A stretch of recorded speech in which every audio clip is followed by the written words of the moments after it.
Okay, well, if you gentlemen are ready, we'll get started with the show. Bring it. Make sure I got my notes. Make sure I got my comic. Notes are for suckers. Yeah, well, I am a sucker, so. And it takes 3 licks to get to the center. Anyways. That's a way to intro a show right there.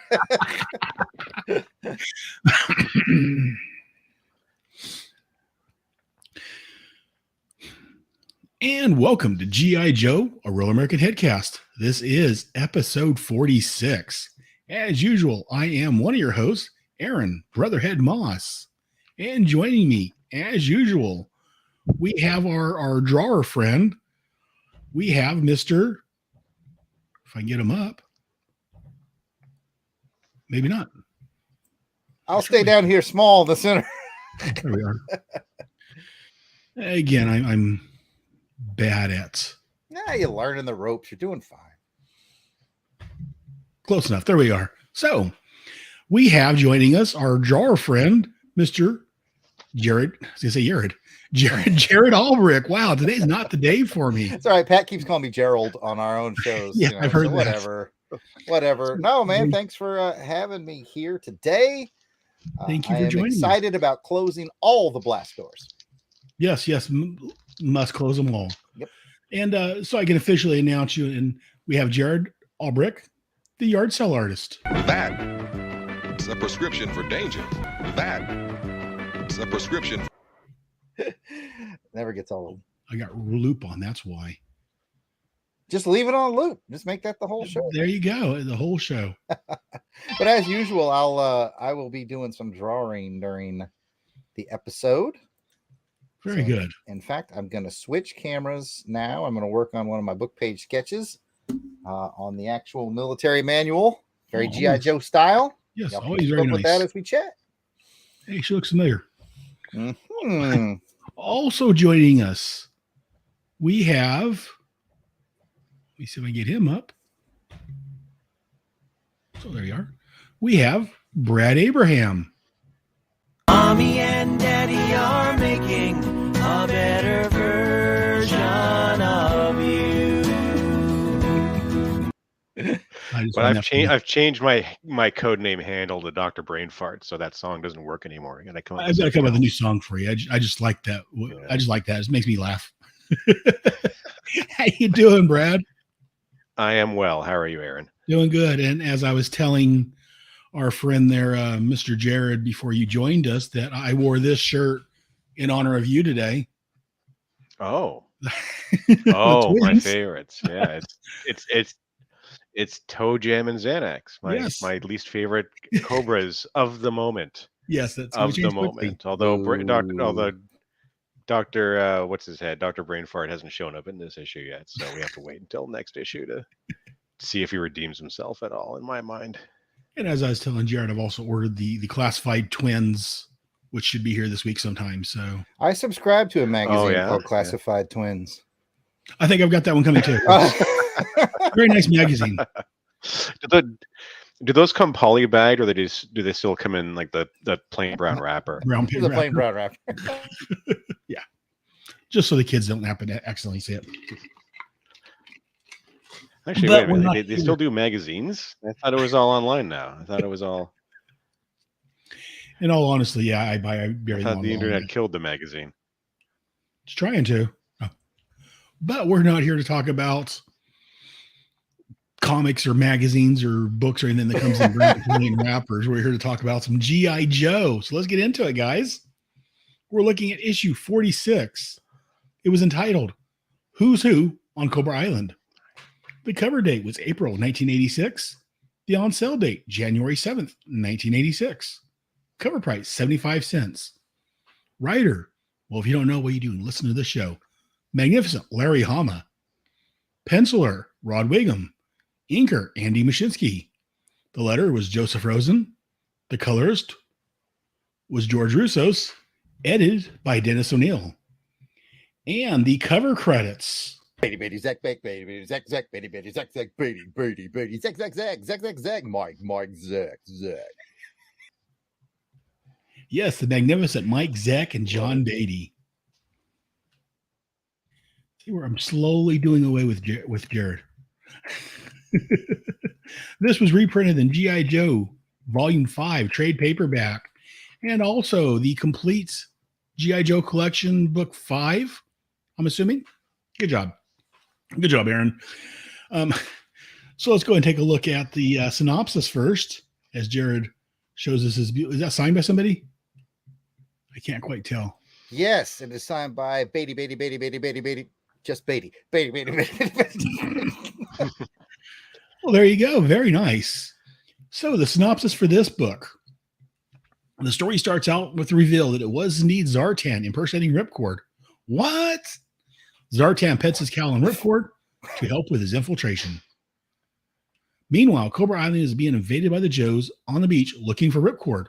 And of course, information on Cobra Island. And via Rattler by Storm Shadow and Snake Eyes looking for Zartan.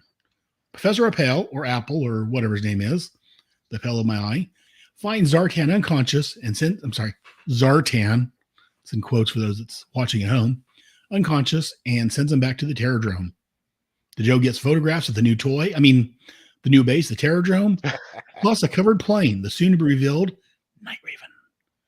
Appel discovers that Zartan is really Ripcord, and the Cobra has lied. Sorry, try that again. Appel has discovered that Zartan is really Ripcord and that Cobra Commander has lied about bringing his daughter to him. What? So Cobra Commander lying? Who would have imagined? So he places Ripcord in the fire bat. New toy alert, too. Maybe 3, I don't know. Lost count at this point.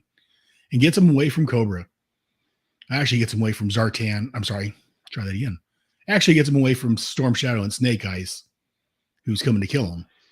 The Joes find and rescue Ripcord in quotes, while Cobra Commander rats out Zartan, turns on him on a dime, and tells Storm Shadow and Snake Eyes where he is.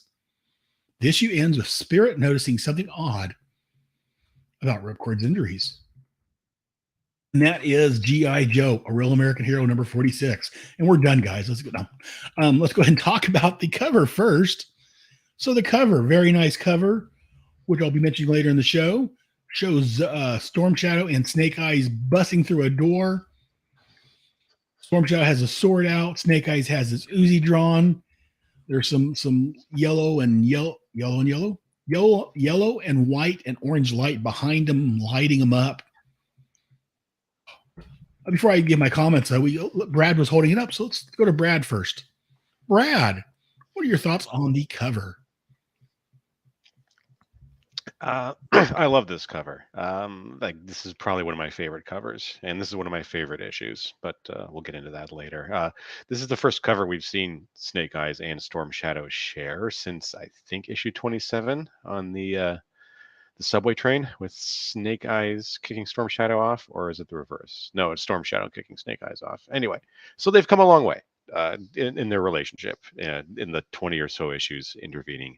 But I love the color. I really love the use of color. You get the sense that it's almost like they've emerged from the book itself, and they've just left this devastation in their wake, like flame and fire and everything like that. It's almost kind of exploding off the cover at you. And in the parlance of another great 80s movie, they've come to chew bubblegum and kick ass, and they're all out of bubblegum.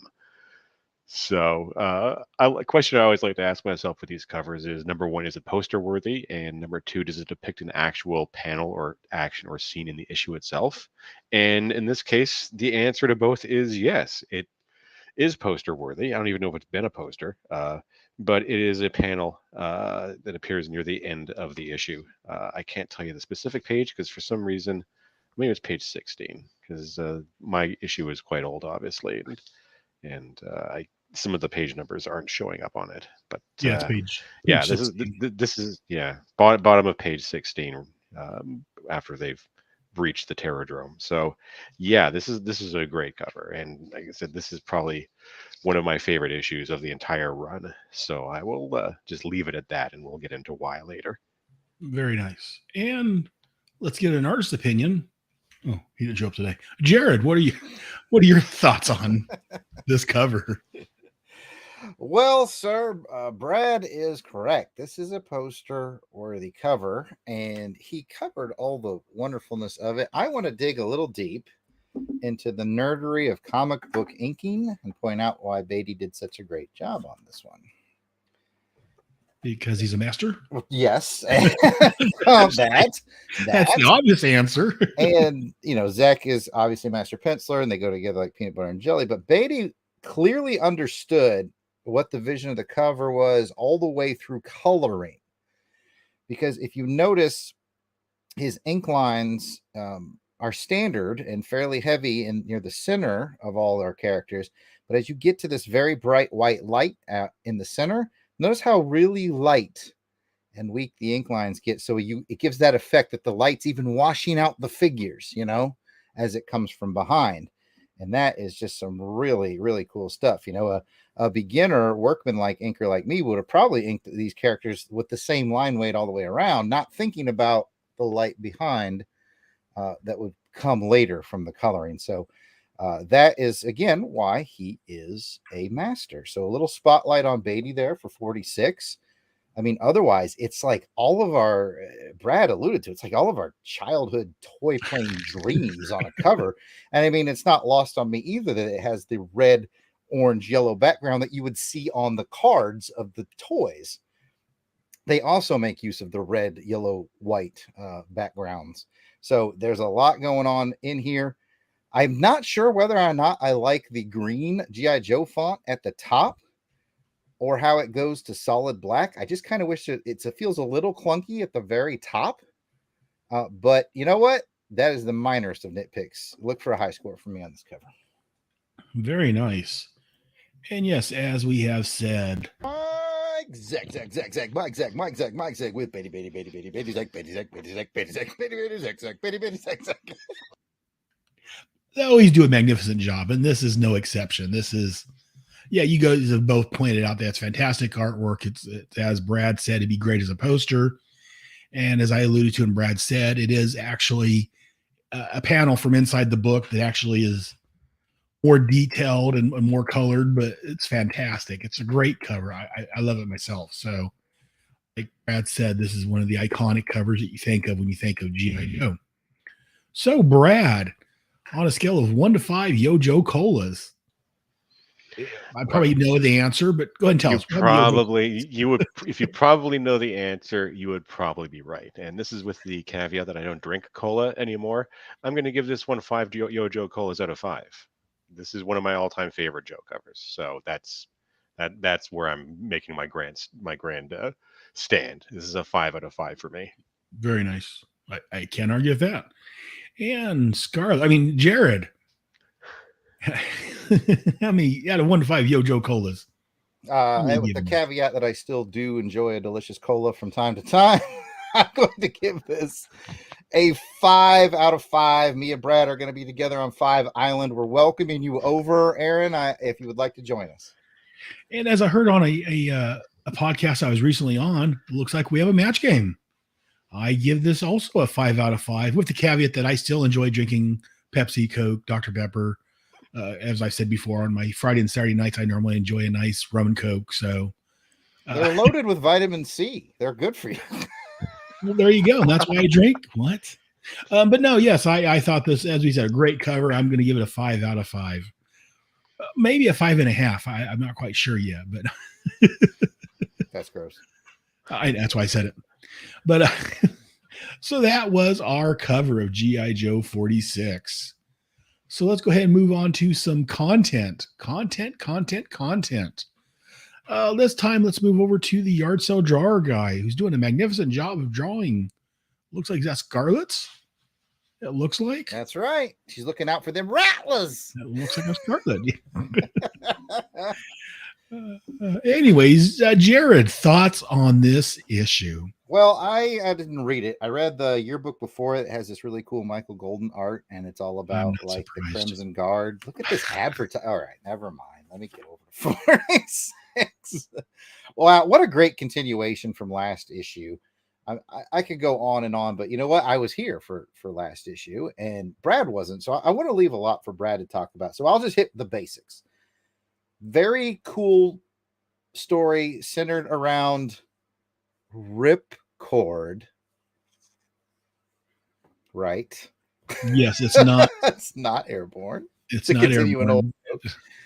because I do have trouble telling them apart. But like I said on the last episode, I'm going to carry that over again. He's kind of a Ripcord is kind of a slightly generic Joe. He doesn't get a ton of limelight in the cartoon. He was played weirdly in the first movie by an actor who probably should have been Stalker. This is my personal opinion, but hey, whatever. But Ripcord is a sort of a back burner character that is a little blank slate, and so he gets a real good time to shine in this arc. So that's a carryover from last episode that we talked about it. And then of course you get to see the minor beefs put aside, Snake Eye Storm Shadow team up that we've all wanted to see, and just absolute mayhem and destruction. They can't figure out even where the hell they are half the time, and it's just great. And I'll leave it there because, like I said, we got to talk a lot about this last episode, and I want Brad to be able to jump in. So I'll pass to Brad. So before I pass it over to Brad, you want to say that we have a Heinz Koch. Not quite sure I'm pronouncing that, but he's joined us in the chat. I thought you were just making up words. No, I'm wondering, but that's the name it's showing in the chat. So glad you could join us. What up, Heinz? Whether or not that's your name or not. Anyways, Brad, do you have based off my time living in Germany, his name is Heinz Koch. Heinz Koch. Well, there you go. Since I'm stupid American, I'm going to pronounce it probably a different way each time I say it. So, Brad, thoughts on issue 46? Oh, I have many thoughts, so you better strap yourselves in because this is going to take a while. I felt like you would. That's right. why I kept mine brief. I've got my drink. I'm strapped in. I'm ready to go. Well, I gotta begin. I have to begin with a surprising revelation here. Much like the issue's splash page reveal as to who won the fight in last issue, there was some debate last time around. I listened when it came out as to who won, but the bullet wound on Zartan's shoulder kind of clued us in, those of us who were paying attention. No, but the revelation I want to make is that in this issue and the one preceding it and the ones immediately following it finally vault Zartan to my cool Cobras list. He gets to join Firefly and Destro and the Baroness and Major Blood to a degree, and yes, even Cobra Commander. ToeJam and Xanax and ToeJam and Xanax and Dr. Brainfart are still in the wilderness for a while. And I know I've disliked Zartan for a while in the comic, but that's just because I felt like it wasn't until around issue 40 that Larry finally kind of figured out how to best utilize him. It's like he'd had Zartan for a number of issues and a number of months, if not years. And it's like that recipe you're still kind of tweaking with, you're adjusting the spices and everything like that, and the time it's simmering, and you finally say, okay, this is what is missing. And I think the key with Zartan that Larry's finally landing on here is that he's technically not a Cobra. He's a mercenary, and he's an outside contractor. So he kind of gets to be the guy who's seeding doubt as to the outcome of everything from the Cobra Island mission to him thinking, I think that that there was that wobble in that jet overhead. I'm wondering if somebody ejected. I'm going to go check it out. He's the guy who's constantly saying, not so fast. And in 45, we learned that he was the one who killed the Hardmaster, which makes sense in hindsight, even though I would wonder if Larry even knew who killed the Hardmaster when he wrote 26. And what I like about it is from this point on, it really opens the story up a lot in that now we start asking the bigger question of why. Was Zartan like a former member of the Arashikage clan? Was it a revenge killing or a contract killing? Did the Hardmaster cut Zartan off on the freeway, making Zartan spill his Dunkin' Donuts coffee all over his pants and he just snapped? We don't know. Now, you really have to dig back through to 26 and 27, though. And, the Hardmaster was impersonating Snake Eyes. So Snake Eyes was actually the intended target. And again, why? Especially since this is before the G.I. Joe team even existed. So it's one of those really cool revelations that the more you think about it, the more you see the possibilities in the story. And, that's the other amazing thing about this particular issue is from the Snake Eyes origin to this arc here, roughly 20 issues or 20 months have passed, almost 2 years. since the origin of Snake Eyes, and that's an eternity when you're 12 going on 13, which is the age I was when I first read this book. And it's always nice to have that little piece of puzzle kind of click in. They make you wait for it for a while in comics, typically. That's something you don't really get a sense of when you're reading them in trades or reading them after the fact. When you're reading them month by month, you don't realize how many months of your life will go by before they reveal a reason for something. Um, but that's just Zartan and backstory stuff. And, for this issue, I just really liked Snake Eyes and Storm Shadow arriving and cutting this swath through the Cobra forces like hot knives through butter. Because this whole issue is just wall to wall action. And the ninjas are constantly getting closer and closer to Zartan / Ripcord. So he's in jeopardy of getting hacked to bits by a very ticked off ninja. And it's one of the type of plotting and writing you really want in a story where the reader is just a hair's breadth ahead of the characters. It's that whole Hitchcockian suspense of the bomb under the table that's ticking down and people are sitting having tea and you're saying, get out of there, get out of there. And, of course, having Ripcord front and center again really vaults this issue and this storyline to my upper echelons of G.I. Joe stories of all time. Because, as I've said before, Ripcord was my favorite G.I. Joe action figure, like to the degree where I keep waiting for Hasbro to announce they're doing a classified series Ripcord figure so I can go buy it.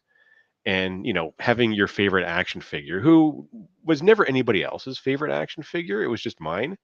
But to have that action figure leading the storyline for consecutive issues was always a real treat. So, again, another reason I just absolutely love this issue and this whole arc that Ripcord gets.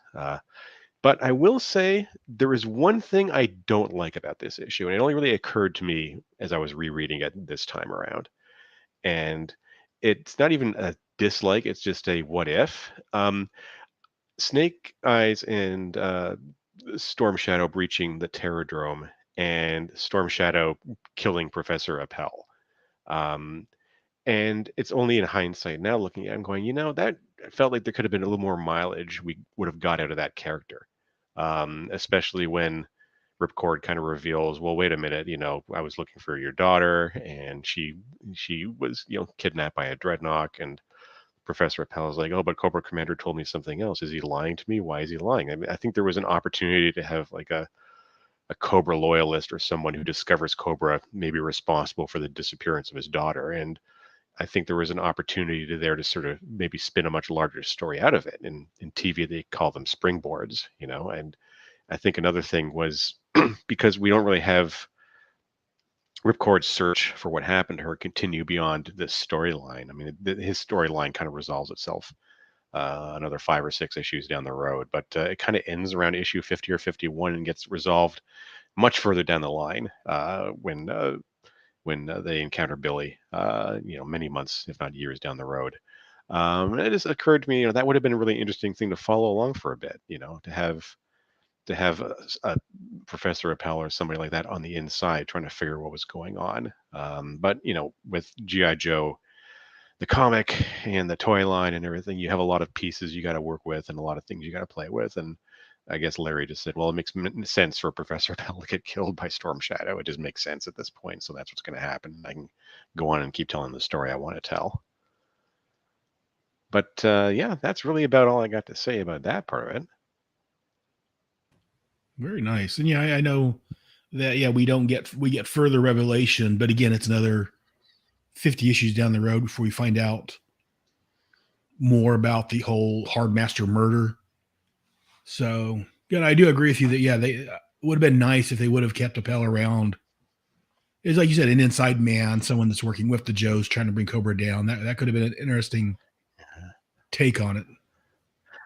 Well, what else would have been interesting now that I think about it is, it could have been a neat storyline to have, Ripcord go on leave or go on AWOL, searching for her, working with Professor Appel, shouting "I want candy" at every Cobra he confronts. It could have been somewhere.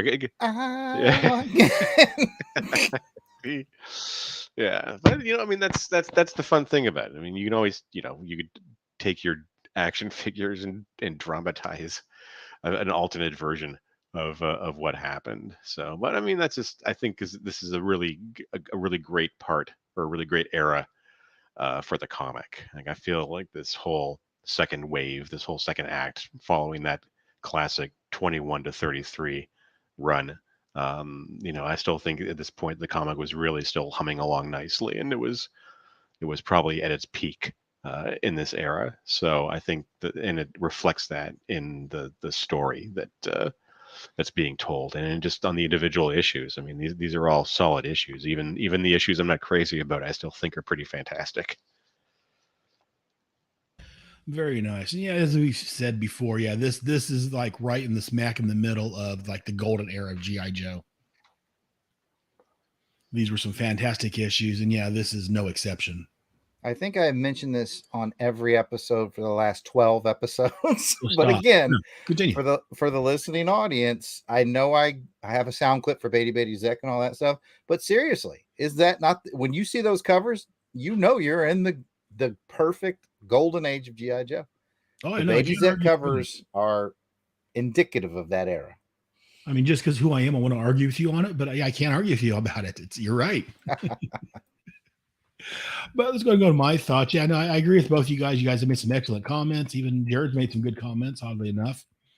I'm gonna go through my and just for anyone listening out there, don't get the wrong. I love Jared. He's a great guy. I just love busting his chops because I've got to do it to somebody. Thanks for picking me. Well, see, yeah, Brad, he's too nice of a guy, even though he doesn't like. I bust his chops enough with him not liking Dr. Mindbender and up to this point, Zartan, the twins, and another character. We all asked our mind at him. You can when go he down. This revealed that he put comics in his back pocket and stuff. Yes, like- so he brings enough on himself. So Yeah. that's why I like to share Oh the yeah, pain. yeah. But for my thoughts on this issue, besides what you guys have said, as I've talked about, the splash page is fantastic. The revelation, in case you couldn't figure it out from last issue, that it was indeed Zartan impersonating Ripcord or Airborne or whoever it is. I love the splash page with Zartan, announcing who he is and petting his cowl on. Damn you guys, gonna say Airborne on Ripcord. But next is Alpine's talking. He's like, Hawk don't put together no simple rescue missions. How true it is, especially since Hawk told us last issue. And yeah, like this issue, it introduces the new Hawk action figure. We do have the new Hawk action figure showing up here. Yes, it was a big moment for Toy Collection. A few issues back, me and Jared talked about. Storm Shadow and Snake Eyes invading the Terrordrome. It's fantastic. I love, like Brad was saying, they work together to invade, and that's one thing. The Storm Shadow, he's listed as a Cobra, but he was only actually a Cobra for only a couple of years before it was revealed that no, actually he's actually infiltrating Cobra to find out who killed the Hardmaster, and he's been working with Snake Eyes on and off, and eventually becomes a Joe kind of sort of. So whereas in the as I've mentioned, I think I mentioned it last episode, in the cartoon, Storm Shadow was strictly a Cobra. He didn't have these nuances that Larry did in the book, which again, no offense to the cartoon, that's why I got a lot of us involved with G.I. Joe, but I love what Larry did with Storm Shadow in this book, making him more nuanced and more not just your average bad guy. Let me see. So we have a hidden Night Striker I put down, and finally seeing the outside of the Terrordrome. We saw the images of the Terrordrome, but we didn't really get a good look at it. Now we're getting a Night Raven, not Night Striker. I don't know where it came from. It was a hidden Night Raven and the outside of the Terrordrome. I'd buy a Night Striker. They made one just. Yeah. Well, yeah, I would too. Appel or Apples and Ripcord's conversation about candy, as Brad brought up, it was kind of a waste. Later on, we lose the good professor. But I do like their conversation about how he finds Candy's picture and Ripcord's mumbling, about Candy, and he puts 2 and 2 together and gets 4. And most of the time they come up with 5. So he's like, you're that Joe that, Candy's on it, that Candy likes. And he knows that Storm Shadow and Snake Eyes is coming to kill Zartan. So he pets him in the jet as I say later, he pets him in the Firebat. And he's like, oh no, they're my friends. I'll rescue you. He's like, no, you look like Zartan right now. And why wouldn't Zartan act like, impersonate one of their friends? And Ripcord's not supposed to be anywhere near here, according to these two ninjas know. So they're not going to take time to find out who you really are. They're going to strike you down. I got to get you out of here. And as Jared alluded to earlier in the show when it got started, on page 14, we have Storm Shadow leaping over the blast shield. And he's like, there is no cover when it comes to ninjas. It's like, I love it that he's like just this absolute shit talker of a ninja. like you got stoic Snake Eyes being the very ninja-y ninja, but Storm Shadow's out there just bragging on himself. I kind of like it. Yeah, no, I love that. That's why I wrote that line down. There is no cover when you deal with ninjas. Okay. Yeah, I guess it's true. My next note here is if the Joes weren't there, Zartan's plan may have backfired on him when the Cobra Trooper's about ready to mow him down, as he's disguised as Ripcord, and the Cobra Troopers see him like, oh, there's that Joe that took out Zartan. Let's shoot him down. And if who was it? Alpine hadn't shot at them to distract them, well, Brad may be happy. We may be short Zartan. Or may have been short Zartan. Brad was like, oh no. Oh no, Zartan's going to die. I feel so sad. Oh. And then, as we mentioned earlier with the start of the show, page 16 is that Storm Shadow Snake Eyes panel. My notes here is it looks very familiar. Because, as I was alluded to earlier, I was going to mention this, and Brad beat me to it. This is the cover, just done a little differently. I like it. I mean, it's just mainly the coloring looks different to me. But, yeah, fantastic. And like Brad has said, I love when the cover shows us a panel from inside. I think it's fantastic. Let me see. Appel sending Ripcord away to protect him from his friends, as I mentioned earlier. And we finally end up with Spirit realizing that something's up with Ripcord due to his actual injuries not lining up with the tear in his clothing. So that is G.I. Joe, A Real American Hero, issue 46. So, just 1 second. Bear with me. Okay, so let's go and move on to the next section, which I've called The Real American Hero. Again, I stole this from another better show, but what are you going to do? So Brad, let's go ahead and get a look at Brad, if I can pull him up. There we are. Brad, who is your real American hero? Well, I'm gonna have to surprise everybody again, and I'm gonna have to give it to Zartan, the Chameleon Man. I know he's been my Cobra of the month before. I think in issue 40 or 41. In this issue, he gets it only because Ripcord's a little more passive. He's out of commission for most of it. He's kind of delirious. He comes together at the end, but I think Zartan is the one who comes in on top because this is him doing what he is supposed to do, which is a master of disguise. So he does his thing. He disguises himself as Ripcord. He gets rescued, air quotes, by the Joes, who are going to take him back to the pit, which is going to allow him to determine the location of the pit. So, which carries us through another run of really great issues. And he kind of wins at the end. So it took a while, but Zartan, 28 issues later from his intro, it has finally found a purpose. So that's my my pick of the month.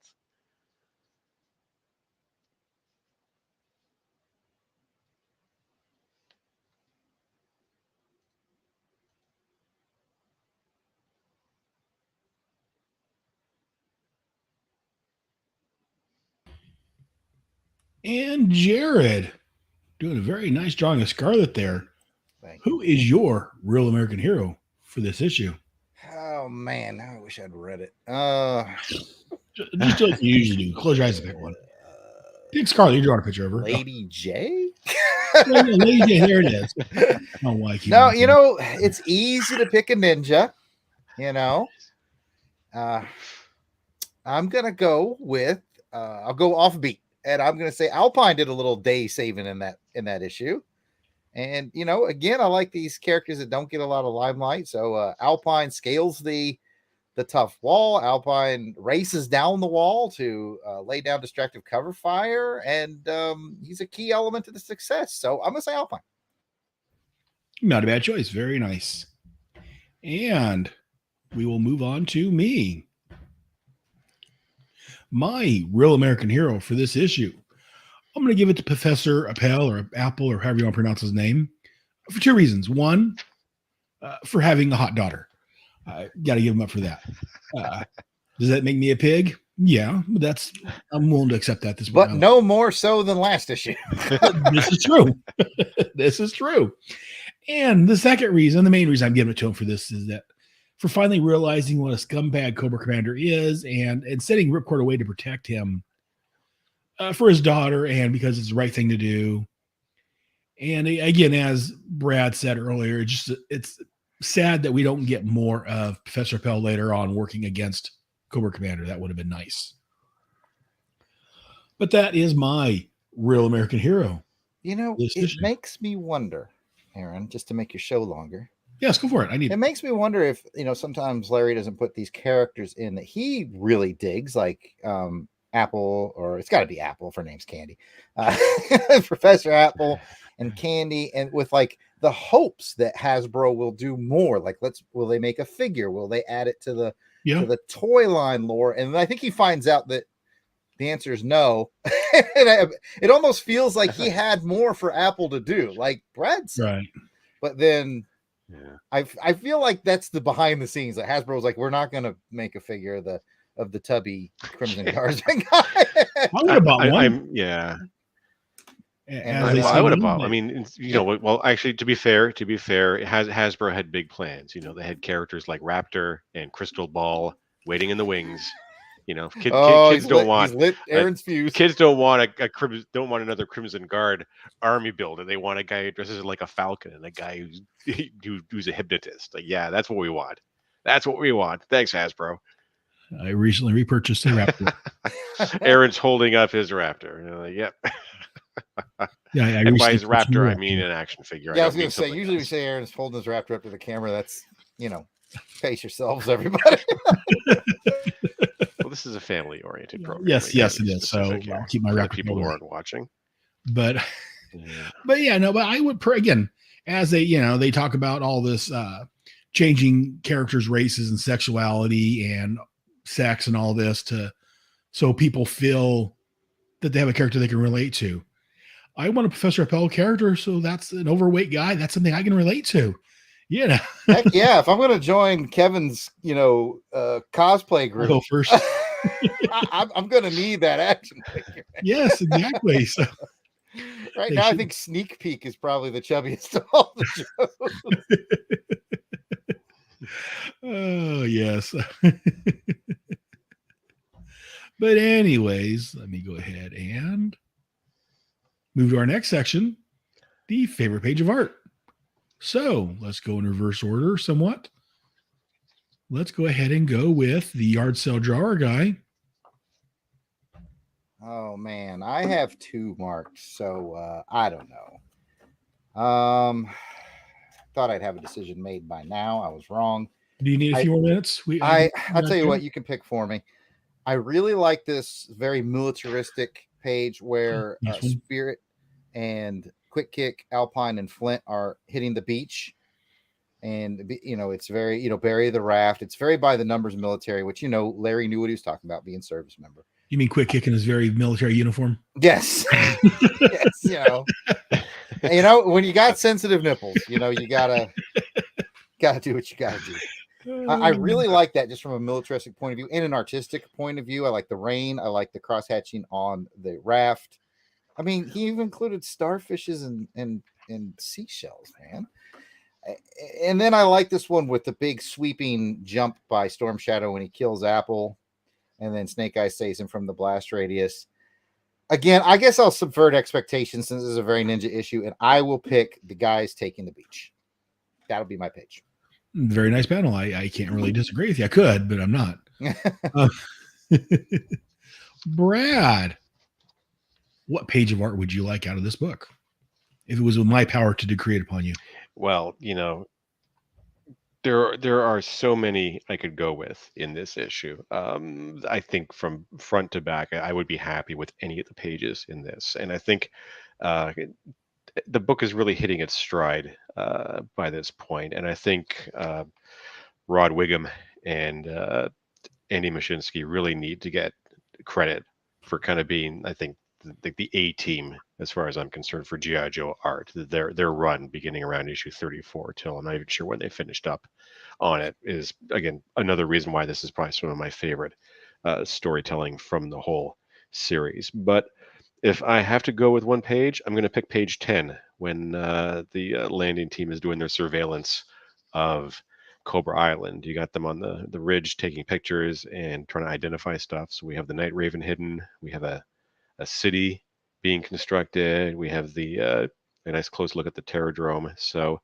and we have the two of them kind of exchanging glances as they see Zartan being driven in to that weird domed thing. So I think anything that has, I guess, a hint of a story to come always gets my interest and always gets my attention. And this whole page seems like three different storylines being planted and beginning to grow. So because all these things come into play in later issues of the main comic and special missions as well. So yeah, it's going to be 10.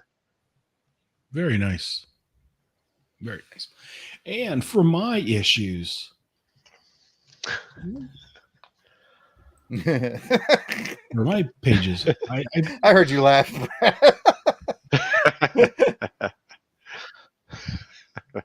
Tell us about your issues, Aaron.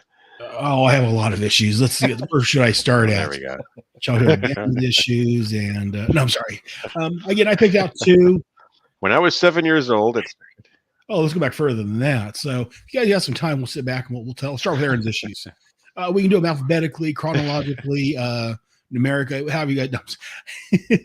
So I couldn't decide between the two. So I posted them both. I think I'm going to go for the page one, the splash panel, who's on Cobra Island, with the whole ripcord Zartan change. I just love the way the light is behind him, changing him. Good color choices. Yes, very much so. And we get Ripcord laying on the ground unconscious. And like you said, Ripcord didn't really do much this issue, Jared, because he was mostly unconscious or loopy or, looking for candy. But I thought this was a magnificent opening. Because again, it ends the last issue with Ripcord in quotes, talking about, I'm going to infiltrate. They'll never know. Those fools will never know it was me. Your dialogue alone will tell who it is. And then we get the actual reveal here of it's Zartan using his powers to make himself look like Ripcord. So yeah, very nice. I love the way that works. And then my second runner-up was mainly because of the whole Storm Shadow jumping off Snake Eye's back, flipping over that blaster that goes up. Very nice. So that is my choice, is the splash panel or splash page. They're on the first page. That's what I'm taking. So that is our page of art for the book. And I go a little slow as I figure out what I'm doing. Whoops. Exact words of my wedding night. You too, huh? Let's see, not the only one. Wedding night and last night and what? So let's go ahead and move on to Postbox the Pit. Again, per Kevin almost forgot his name. Jesus. Kevin's suggestion, I moved this up earlier in the show. So this is Postbox the Pit. It's Facebook. If I pull in one from Twitter or anywhere else, again, I don't post much on these other places, so I don't have much from them. But I'm just going to read a few of the outstanding posts from the Facebook page. Yeah, and then if I may, I have an outstanding post here I would like to read as well, but I'll let Sure you do thing. your Facebook stuff first. Yeah, sure thing. So Christian Romero, he's been reading through the entire run of the original trade paperbacks of G.I. Joe, Royal American Hero. He's finished that, and then he's moved on to I believe he moved on to the Devil's Due run next. Yes, good. Good. And yeah, when he was I gave a shout out to your guys' show, Jared, just because, well, I appeared in one episode. Could swear it was 2. Well, Oh, I forgot. I didn't mean to open that wound again. let's go back, listen to episode 4 and see who was actually on that episode. But no, I love that. Yeah, Christian, he's letting us know where he's at. He goes through the run. Thank you very much for that, Christian. Giles Guilford, he does a lot of custom paints, and he's posting them on the Facebook group. One of the last times around, he posted a sweet Zartan and a sweet Raptor. I know a couple of Brad's favorites, but My favorites. I enjoyed them both. Mark Miller, I posted, for the, it was last episode when I posted the photo regarding, or maybe it was this episode. Anyways, where Barbecue was, no, it was this episode of the cartoon where Barbecue was taking off he's taking off a gas mask, but he's got his firefighter helmet on. I don't know. But he made a comment that he thought he likes it. The blowtorch, the team's flamethrower specialist, actually has a phobia about fire and needs to sleep under a smoke detector. He said he loves the details they put in. So yeah, no, I do like that little tidbit, and we'll get more about Barbecue and his gas mask later on in the show. Willie, barbecue later on. We're having some barbecue later on. Yeah, Sweet. Yeah. Baby back ribs and finally being on this show paid off. She's got to come to California to get it. No. Willie Wiley or Wiley posted a great picture of him wearing a Cobra face mask and his Cobra shirt as he goes to the VA hospital. I'm glad to see that the VA even is willing to help out the Cobras. Let's see. They all gave some, man, and some gave all. Exactly. I think with Cobras, it's more they gave all, but you know, which isn't very much usually. But anyways, I posted a video from Articulated Chad talking about Hasbro treating fans like a wife in a trailer park. Again, I love G.I. Joe. I love Hasbro just because, you know, without Hasbro, we wouldn't have this. But yeah, the recent years, I don't think Hasbro's been very nice to the Joe fans. But go take a look at the Facebook group and check out Chad's video on that. Tony Vogzatis or something like that. He posted a YouTube review of his top 5 Joe reaction figures. If you guys are fans of the Joe reaction figures. You know, I like them when I see them, but I'm always like, I just don't need another line to collect. You know, I got to stop somewhere. That are too pricey for me. They are pricey for that. $17 for 5 points. Yeah. That is very, like, even my wife even found a bunch on sale one time. She was like, hey, they're here for like $9 each. And I was still like, I don't want to get into it. Yes, I had the money and found it for $9. I got more. I mean, it's just like, I just feel like it's a commitment I'm not ready to make. Yeah, my wife brought me home a Lady J and a bazooka in the snow gear.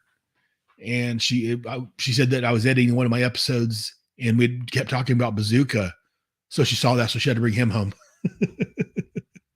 But yeah, no, I agree. Yeah, I like the figures.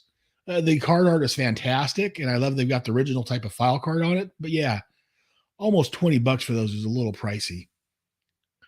Michael Karnoka, which I'm probably mispronouncing. Sorry about that. Also, Tony, I probably mispronounced your name horribly.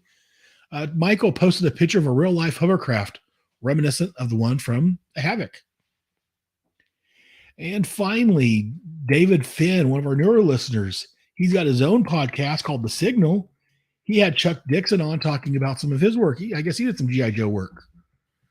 But a little bit. Good stuff. And I was actually on a recent episode of his show talking about G.I. Joe and Firestorm and Quantum Leap and everything I love. So great guy, great podcast. Check out The Signal. And finally, I'm going to talk about Patreon. If you like what I'm doing on the show or any of my shows, check out Patreon. It's patreon.com/Headcast Network. Going through a few bucks in the tin and help us out. And you can join these other great guys, such as Gene Hendricks, who's a fellow podcaster and a great guy in himself, and Mark Ross, aka Cluck Trent. So head over to Patreon and check it out and throw a few bucks in the tin. And moving on to Mr. Brad Abraham, you said you had a comment or something you wanted to comment on. I did. I actually had two things because Kevin is not here because he'd rather watch the Raiders lose than participate in the podcast today. We see his priorities. I'm going to do what he usually does, which is he goes through the original issue that he has and that I also have, and talk about some things that are interesting in it. And one of the things that are interesting in this is there's an ad that goes at last. 64 pages of nonstop all-out action in the second spectacular G.I. Joe yearbook. You get behind-the-scenes details on the G.I. Joe TV series. You get a pictorial update on the entire G.I. Joe saga, plus a never-before-published adventure by Larry Hama and Michael Golden featuring the Joes versus Cobra and the October Guard. This all could be yours in 1985-86 for the then princely sum of $1.50. So, and I know we're going to be covering the yearbook in a future episode of this, and I just have to say that I am totally going to be here for that because it is, again, one of my all-time favorite G.I. Joe stories is in that yearbook. If So plan to hold out, that's it's going the to be first thing. It's planned to hold out to be the next episode of Bravo Team. It was going to be my previous Yeah. episode, but I was able to get a magnificent interview with a G.I. Joe voice artist, the guy that is the voice of Excellent. Flint. So that one took wow. spoilers, I guess, but for a show that's already aired, I guess. But anyways, since I'm doing these out of order, but anyways, but I have to read this letter that was published in Postbox the Pit in this issue, both for the letter itself and for the editorial response to it.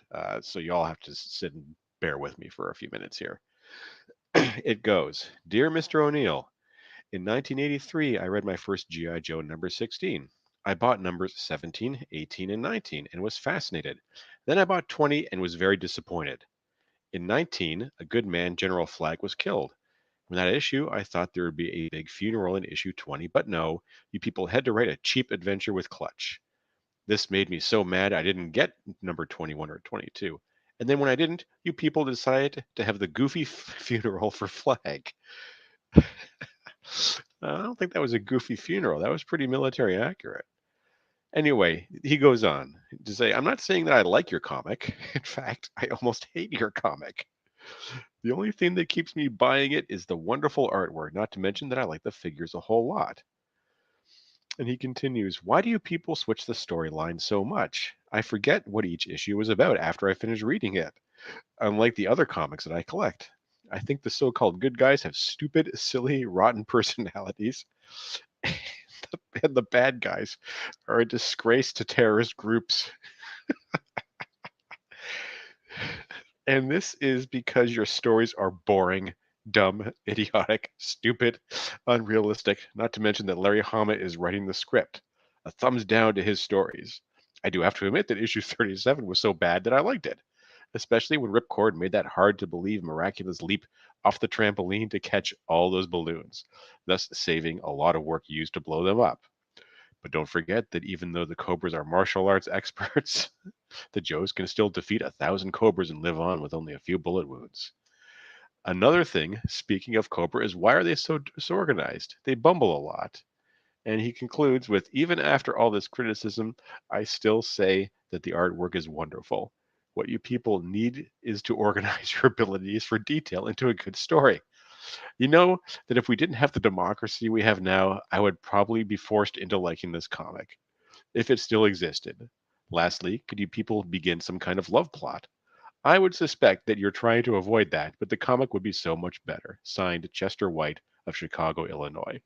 And Denny O'Neill responds to the letter with a single word, "Huh?" that was my response. Listening to you read that. I can't Really? decide whether I hate It's- Chester or if I really want to hang out with him. It's one of the two. I can't figure out which one. I think I hate him. if you're out there, Chester, if you're a listener to this podcast, please get in touch with Aaron. Yes, please. Get in We'd love to touch hear from you. because we act. I truly love that letter. I truly I love feel that letter. like It's like an if Chester was like 11 or 12, then it's charming. If Chester's Yeah. 24 or yeah. Well, if he hates the comics because it's unrealistic, and I would hate to see what he thinks about the cartoon. Oh, very nice pull there, Brad. Was there anything else you had for us? It's yeah. So I had to. It's kind of like a pre-internet version of an internet comic or internet Yes. comment or like a YouTube video or something like that. I Oh, hate man. your book. I'm I gonna hope you're continue doing to well, read it. Chester. Wherever you are, I hope you're doing well. I hate your maybe book. I'm he's gonna lightened continue up. reading it and commenting on it. But I hate your book. If he sends a very long missive at the Headcast Facebook page, you've got to put it up there. You've Oh, I got will. to. No, that will definitely be. Please, you're out there, Chester. Send an email to gijoe@headcastnetwork.com or visit us on our Facebook group, facebook.com/groups/GI Joe, and leave us a message. If you are listening to this, let us know, get in touch with me. I'd love to hear more from you and your thoughts on the cartoon. And did you continue reading the book even though you hate it?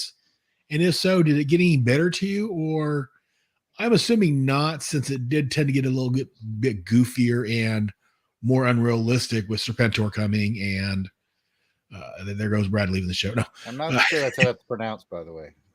what's that? I think it's Serpentor. That's what I'm was sorry, told. Serpentor coming in the future issues, and he must have really loved the You can Ninja tell by the Collection. expression on my face that he's one of my favorites. You can tell by the expression on my face right now. And the final thing before we go to commercial break, we have the Soldier of the Month. And see, I've got all these sounds that I forget to play and had one for the Real American. I'll put that in post. Anyways, so this is the Soldier of the Month.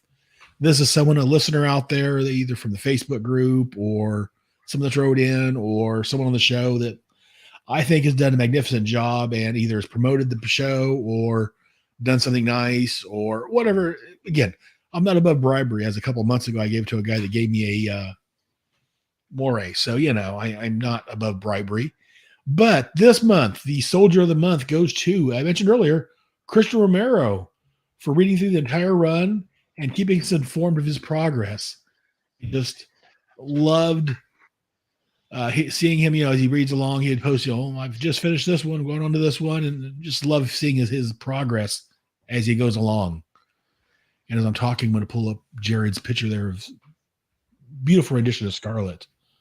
But unless you gentlemen, even you, Jared, have any other further comments on anything from the comic book or anything else we've talked about so far, if you guys are good, we're going to go take a quick commercial break and refill our Yojo Colas, and we'll be right back. So this is commercial break, and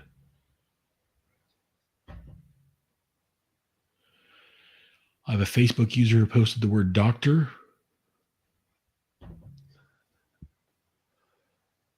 I'm not quite sure who that is. Dr. Dr. Brainwave? Yeah, I'm not quite sure. Not quite sure where doctor's coming from, but thank you for listening, Facebook user. With your generic Maybe he comment. needs a doctor. Maybe, or maybe thinks we need a doctor. It's not far wrong. Certainly beats the spam comments we were getting that one time. The sex networks and yeah. Yes.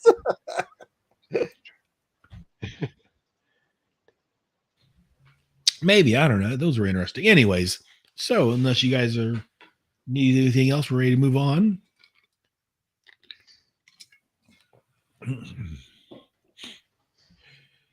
And welcome back to the show. Take a listen to those promos I played. Great shows, one and all. So we're going to move on to the next segment of our show where we look at G.I. Joe, the cartoon. Yo, Joe! He'll fight for freedom wherever there's trouble. G.I. Joe is there. G.I. Joe, American hero. G.I. Joe is there. It's G.I. Joe against Cobra, the enemy, fighting to save the day. He never gives up. He's always there, fighting for freedom over land and air. G.I. Joe, American hero. G.I. Joe is there. G.I. Joe is the code name for America's daring, highly trained Special Mission Force. Its purpose? To defend human freedom against Cobra, a ruthless terrorist organization determined to rule the world. He never gives up, he'll stay till the fight's won. G.I. Joe will dare. G.I. Joe, American hero. G.I. Joe.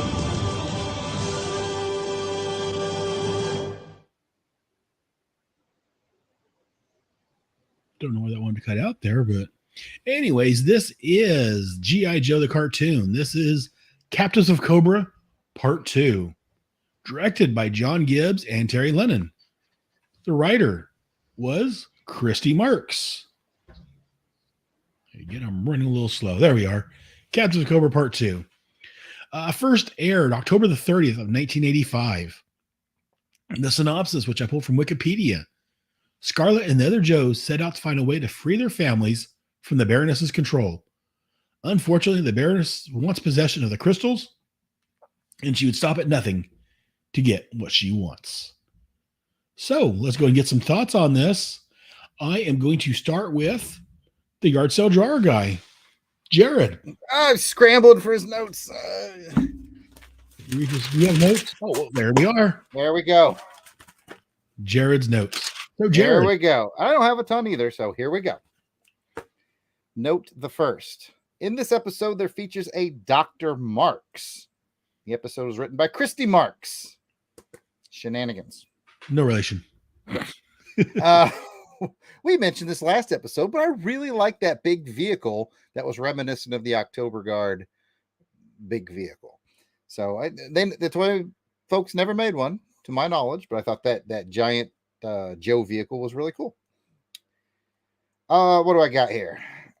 Cobra had Cobra should have given their evil family members team that they put together some sort of vehicles, because they were basically defeated by because they had to walk everywhere. They couldn't keep up with the motorcycles. So yeah, Sure. yeah. I also think it's the most disturbing thing I got to note on this whole thing to me is that Cobra was well prepared with a child-sized Cobra combat suit. Very disturbing. That's disturbing. Yeah. Right. I also like the part where the entire family was all caught in a net and helicopter lifted in a net. And they were like, oh, what do we do? And each and every one of them still had guns. It just didn't occur to them to use them. I actually twice in this episode, I got a compliment on the making of the episode. Twice in this episode, they did a neat focus effect where they'd focus on someone in the foreground and then blurred them out to focus on someone speaking behind them. Like there was a real depth and craft to the cartoon making in that. I thought that was pretty cool. I liked the falling family cliffhanger when they went to commercial. The family was falling, I think, out of the net, perhaps. I don't remember. Yeah, their suits lit up with electricity or something and burnt through the. There you go. And they were like falling. You're like, oh, crap, man. Floated to their death. Good. And they put the commercial break right there. I thought that was an excellent choice. So that's another prop for good cartoon making. There were some larger Joe helicopters that got involved that looked very similar to what would later become the Tomahawk helicopter in the Joe line. And I thought, oh, these are like proto Tomahawks, very early appearances of, if you can follow my logic on that. And finally, Gung Ho's family is clearly the same family from Deliverance. That's what I've got. You're not wrong. There you You're go. not wrong. Very nice. And yeah, I think that is maybe the prototype for the upcoming helicopter change they've got coming in the toy line. The Tomahawk. Yeah. Yep. So yeah, it was some good cartoon making, some silliness, and yeah, we'll talk about it. Yes. Brad, thoughts on Captives of Cobra Part 2? Well, I missed last month's episode, so I'm coming into this like the guy who missed part one of the two-part episode, which I am. Right. But I will say that anytime some cartoon series, whether it was Transformers or GI Joe, I didn't watch He-Man, had a part one in the title, you knew it was going to be something fun and maybe not great, but you knew stuff was going to go down, that there'd be some sort of cliffhanger, and that it would not look too good for the good guys. And we were conditioned for this with the first three GI Joe miniseries, I guess, and the peppered two-parters scattered throughout the series run. And I think that the recap, in this case, did a good job of getting us, and by us I mean me, up to speed on a story that I missed the first part of. And you gotta hand it to Cobra that brainwashing family members of Joe's gave the story and its resolution some bite. It gave it some jeopardy. It raised the emotional stakes that it wouldn't have been present if it had just been a bunch of random strangers or scientists or a heavy metal band or something like that, or whatever they would have gone with in the 80s, a breakdancing troupe or something like that. Because, as we know in the real world here, that you can't have terrorists or even indeed terrorism without some form of brainwashing. And as a result, this series, can come sometimes surprise you with stuff like that. And I have to say, I really enjoyed the episode. It had tension, it had danger, it had these cartoonish action figure characters reacting emotionally to the situation, and it set them on an actual kind of a retreat and a regroup. And so often in shows like this, and even in the real world, there's this tendency to go no retreat, no surrender, even though tactically oftentimes retreating is the best thing you can do. And I was kind of surprised to see that in a show featuring mind control crystals, that there was a little emotional heft to everything. And I think Jared covered everything really well. And I have to add that, yeah, the Baroness and Cobra going up against Gung Ho's family, it's not going to go well. I'll leave the deliberate solutions to something else, but I said something about banjos and squealing piggies. Yeah, very, very much so. Yikes. Yeah, great. Yeah, I think they may be in trouble. But let's go ahead and move on to my thoughts on this. So again, I have notes. I would check my piece of paper, but it's on my computer. And again, as I've said, that doesn't work well for my computer. So my first note, Thunder Sister. Hot. Still thinks he's underage. It has, as Kevin explained to me last episode, make it okay. When I first saw this, so was I. In fact, she would be probably a bit older than I am right now, so it's fine. Kevin's not here, but I'm still going to make this comment. The Silver Mirage motorcycles. Brad, we got a lot from Kevin on that. What are your thoughts on the Silver Mirage motorcycles? Do you like them, or I heard Kevin's thoughts finally detailed on the Silver Mirage. I didn't even have to listen to the episode. I just heard it in the air, in the wind. You know what? I am of two minds of the Silver Mirage. It was cool looking as long as it was just the motorcycle. It wasn't the sidecar, and it wasn't that ridiculous backpack thing that you had to put on there. It's like a high performance, high speed vehicle. It served its purpose. It did its job. But once you start putting it together, it's one of those things that's, again, built by the lowest bidder in the military contracting world. They probably spent $40 or $50 million developing it, and it just never went anywhere. You're not completely wrong there. My next note: the Joes are going to try knockout gas, even though the family members are wearing helmets and I guess some sort of air. I don't know how that's supposed to work. Speaking of wearing helmets, as I commented earlier, I posted this picture in the Facebook group. Why is Barbecue wearing a gas mask over his sealed helmet? I mean, he's got air in there. He's got, it's built to go into a fire with smoke and no air. Yet he's wearing a gas mask. Well, again, I'm going to have to ask Jared as our resident military authenticity expert. Explain this to me.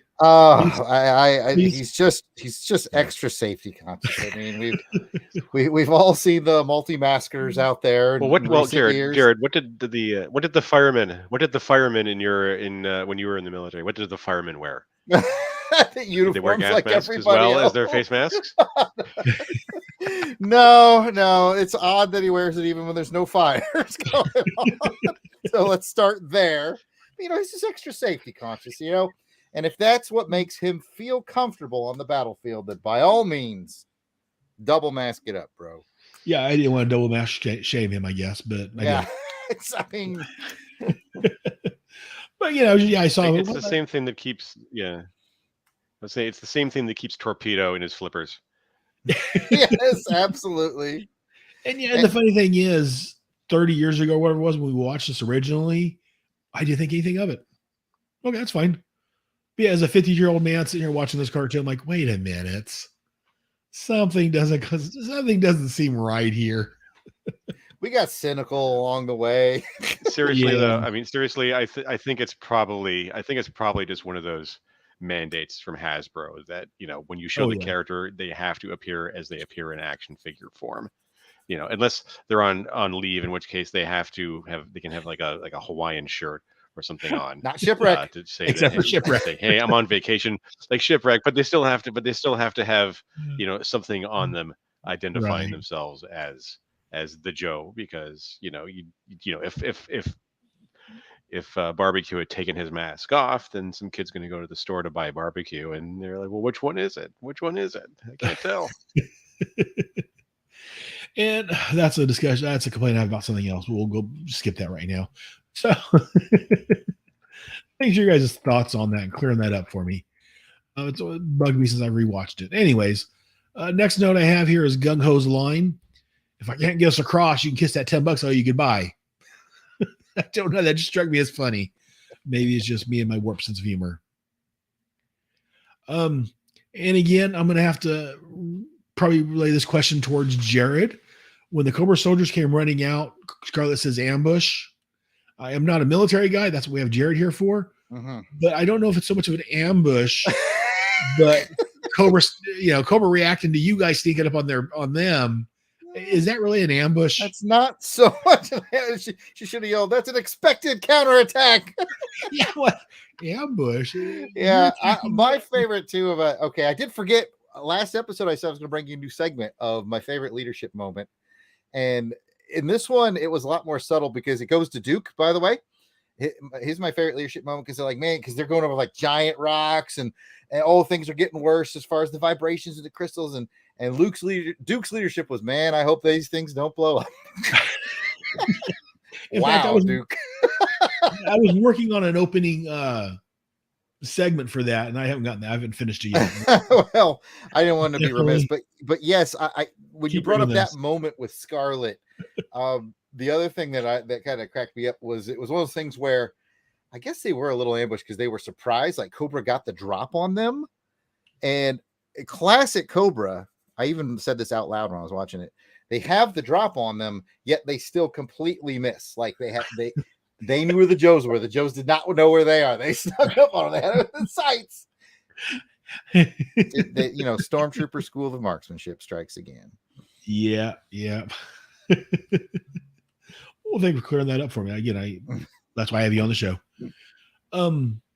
The Joes invading Cobra's base kind of reminds me of the Return of Jedi when the rebels are invading the Empire's base on Endor to destroy the beam that's protecting the Death Star 2. For some reason, that reminded me of that. Maybe I watched Star Wars. I don't know. Baroness had Jesse pick up a rock to smash the crystal. Again, not a military guy, not a gun guy even. I mean, I've got no problems with gun other than the obvious, but I'm not a gun guy. Jared, they had guns in their hands. Wouldn't they easier to shoot the crystal than picking up a rock and running over and smashing it? Am I wrong? Maybe I should have added that to the leadership moment. Because a good leader understands all the tools they have at their disposal. And the Baroness was like, let's go with the rock. Huh. Okay. Sure. Well, Jared, I mean, when you're back, but Jared, back when you were in the military, when you guys were faced with a catch of like weird crystals, I mean, how did you deal with them? Did you shoot them or did you, did you do Rocks. something It was else? rocks. We threw rocks at it. Yeah. So I have to retract my previous Oh, yes, very much so. So, yeah, again, just my thoughts. Second. I do like that again, Jared was talking earlier about the animation, about how, zooming in and out and stuff. I do like that the animators had Duke actually sweating. I thought that was a nice touch. Oh, nice touch. Yeah, I didn't realize that. That's a good one. Yeah, that's a nice little touch. Next note I have here, Chrissy Beckenridge. Hot. Moving on. Spirit's grandfather is a real sniper. Hot. I mean, damn. Yeah, I did like that. Yeah. Spirit's grandfather was a real sniper. I like that. Another question I have, again, I know this is a silly cartoon. I know I shouldn't look so much into it, but when the Cobras are picking up the cargo trucks and one of the cords snap and it's hanging from one end, how did the crystals not go bouncing to one another and explode at that point? Yeah. Their Their crystal physics were wonky, man, the whole time. But Duke was there to say, I hope these things don't explode.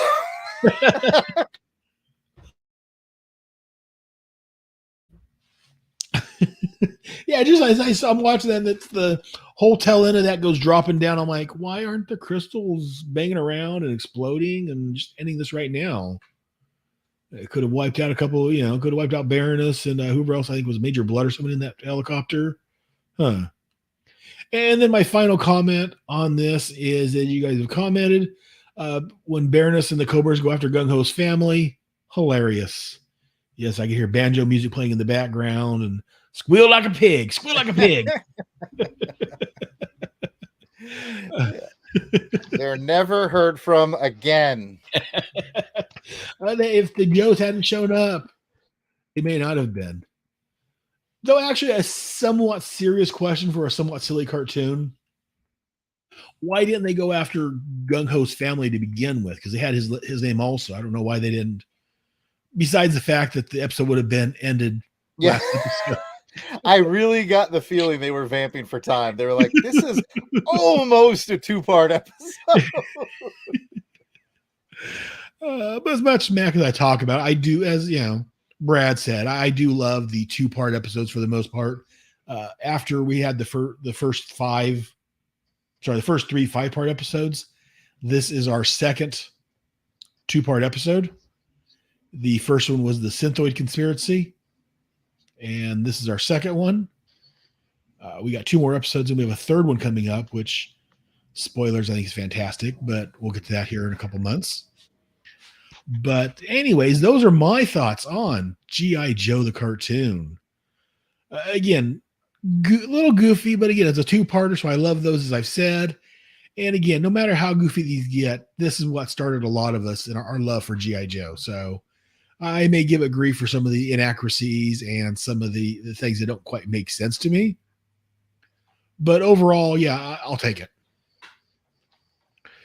So, gentlemen, checking my notes real quick. Yes, that's all I have for this episode. So, before I dismiss you guys, do you guys have any other further comments about the comic, cartoon, anything we've discussed? Jared, anything else from you? No, man, I'm good. Good discussion. And Brad, do you have any other further comments that we've missed out on?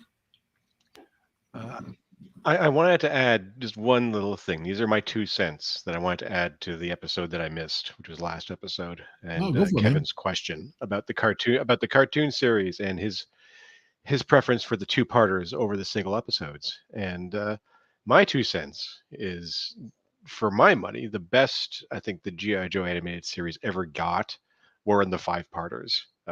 Starting with the Master Vice in '83, continuing with the Revenge of Cobra in '84, and from there, the Pyramid of Darkness in '85, and Arise Serpentor Arise in '86. If you take all of those and watch them just as one story each, that's 5 movie-length G.I. Joe adventures before G.I. Joe the movie. And I think what I like about the 5-parters is that they always do a really nice job of introducing the characters of that particular wave of action figures. They give you a storyline which is global, which allows the different specialties to get their moment in the sun. You'll have an ocean episode, you'll have a aircraft carrier episode, you'll have an Arctic episode. Um, and they'll give you a storyline where Cobra wins some and where G.I. Joe wins and loses some, and they all end with cliffhangers. They have a conclusion at the end of the show. And, that's a very roundabout way of me saying I prefer my Star Wars stories to be in movie format over episodic television.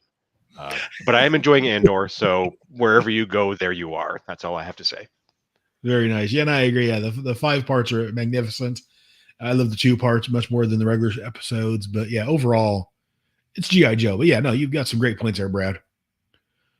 I don't know about you dissing the Star Wars TV shows and whatnot, but we'll deal with that. Or maybe just I'm easy. I don't know. Brad on that. What's that? I'm Team Brad on that. All right. At this point, I'm done with both of these guys, so I'm going to just hang up the phone now. Oh, hang up the phone. Brad, since I've got you on the screen. Aaron forgot it wasn't 1987. I hang up the phone. I have that problem. My music is. I am the same way, my friend. Yeah, my music is very much the 80s. So, and real quick, we do have Facebook user. He said he really enjoyed the podcast. Thank you. And to finish Mike's comment, I guess the doctor earlier he was going to say Dr. Mindbender. There we go. So, yes. So thank you very much for finishing it off for us, because it left me one. I'm sitting here looking at the chat going, what does he mean by doctor? I'm not quite sure. So thank you very much and thank you for tuning in, Facebook user, whoever you are. I appreciate that. So Brad, if people want to hear more about you and your dislike of Dr. Mindbender and the Star Wars TV shows, where can they, and I am going to say this, it's been a while, thanks, I mentioned this, but your magnificent writing, where can they go to hear more about you? Oh, thanks. Well, it's funny. I missed last episode because I was on vacation back in the home country. And during this vacation, I was actually able to get together with some of my closest friends from high school who I hadn't really seen since high school. And they all surprised me by saying that they're regular visitors to my website, bradabraham.com. So you should go there too, as I just recently updated it with, 2 things. One is a piece on Ray Bradbury's classic novel, Something Wicked This Way Comes, which is my perennial Halloween read. And there's also a free short story there that's a continuation of my novel, Magician's Impossible. So if you read that book and wondered what happened next, you'll find your answer there. And if you haven't read it yet, why not? But don't fear, I have copies for sale on my site as well. Just drop me a line and I'll set you up with one and I'll sign it for free. I'll be right back. I'm going to go to bradabraham.com and check out that Magician's Impossible follow-up story, because it was a great book. But no, I agree. Yeah, if you haven't read Magician's Impossible, even though, Brad may say some things on this show that's controversial and we don't always agree with, he's a magnificent writer. So definitely contact Brad, order his book. It's fantastic. But enough kissing. And I don't just say controversial things. I write them down too.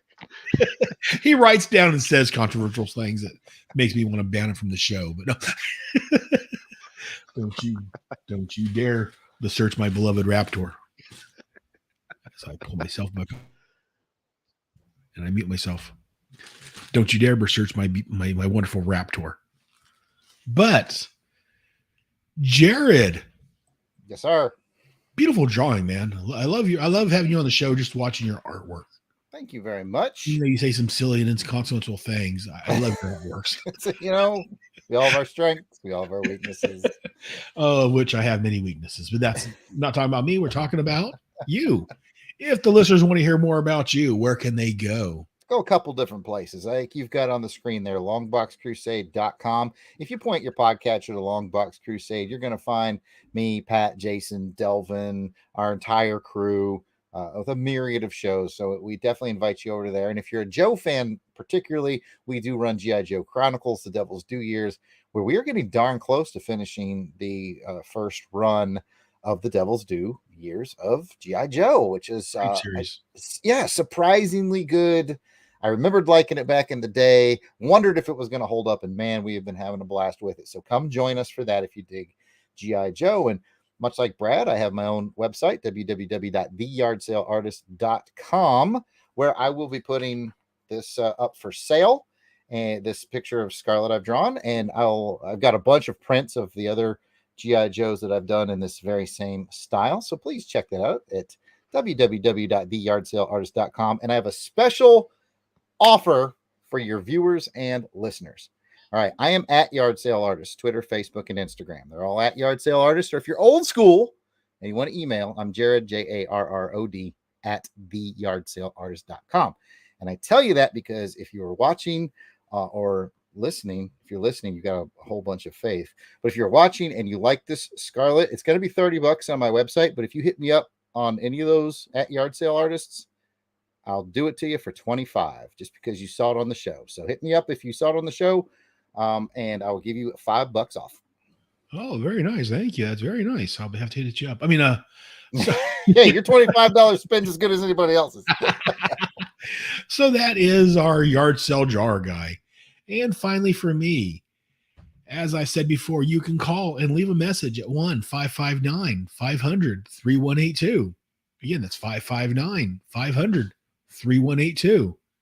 Call and let us know what you think. Let me know what again, that's for all my Headcast Networks shows. So let me know what you're calling about. Again, I'm not an idiot, so I can probably figure it out. Oh, maybe I am. But I should well figure out from your comment. But yeah, it depends on the day of the week. And, I did get married again. And never mind, that's another story entirely. Moving on. So you can also, like these other gentlemen, I have a website, headcastnetwork.com, in case you weren't aware of that. Go over to headcastnetwork.com. I've recently redesigned it a little bit, made it look a little different. You can listen to all my podcasts on there. I'm still doing some work on it, trying to make it better. Again, I'm not a web designer, as you can tell, but you know what? I do what I do. And check out all my other shows. I've recently appeared over on David Finn's The Signal. And if I was a better podcast host, I would actually have that episode number handy. And I would say check out his latest episode, but I don't think it is because he pets him out a lot more than I do. So I'm vamping for time as I pull it up to see if I'll buy you some time. You can also find Aaron on our Action Film Face Off Halloween special coming up on the 31st over on the Longbox Crusade Network. We're going to release horror film Face Off, and Aaron is our guest again this year, like he was last year, where we're going to talk a little bit about Brain Scan and From Dusk Till Dawn. So Longbox Crusade Network on the 31st for your Halloween goodness. And by the time this airs, it'll already be out. So definitely go listen to that. I had a great time. Again, I don't know, spoilers. Brain Scan does remarkably better than I thought it would. When you really start to look at it, how it breaks down, Brain Scan does a little bit better than you might think. Even though I kept wanting to call it Brainwave. Again, my G.I. Joe kept popping up. So I kept wanting to call it Brainwave. Ripcord, Brain Scan, Brainwave. We all have our thing. That's not it. That doesn't make sense. And I can't find the episode number, so thank you for helping me stall for no reason. But check out The Signal. It's one of the last couple episodes David did. We talk about, like I said, we talk about a little bit of everything I love. Quantum Leap, both the old and the new. Firestorm, we talk quite a bit about. The Atom, G.I. Joe. So definitely. And David, again, he's a listener of this show, where he came up to us. 1 second. I had to cough. David Finn's a listener of this show. This is how he found out about me, as he started listening to this show. So thank you very much, David. But I've got my other shows. I've got, again, right now, I'm a bit of I'm trying to figure out what I'm doing. So some of the shows are on hold for a moment, but I have Head Speaks, where I talk about the power of the atom currently and anything else geeky related. I have my Task Force X, where I talk about the Suicide Squad and Checkmate books from the late 80s, early 90s. I have the Starman Adventure Show, where I look at the Will Payton Starman comics, again, from the late 80s, early 90s. Yes, I have an era I love. Me, the wife, and I also do the Starbright Project. It started out as a show with her never only seeing a couple episodes here and there, and me being an expert at it. I've watched every episode multiple times. We've changed the format of that recently because of the new Quantum Leap TV series. We're actually now reviewing that show, and I'll get back to the original format at some point in the future.